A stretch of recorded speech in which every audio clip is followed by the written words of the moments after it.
Today, Ascentra is making sense of flood insurance. Many believe their homeowners or renters insurance will cover damage due to rising floodwaters. Unfortunately, that is not the case.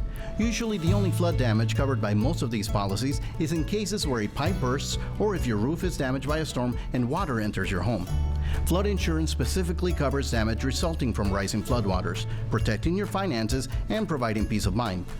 Flood risk areas are determined by the Federal Emergency Management Agency, or FEMA, and are rated as low, moderate, or high risk.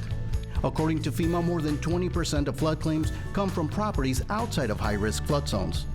Flood hazards may change over time due to land developments or changing weather. Visit floodsmart.gov and use a flood map tool to find a risk zone for your home or business. Then talk to a trusted insurance agent to see if flood insurance makes sense for you.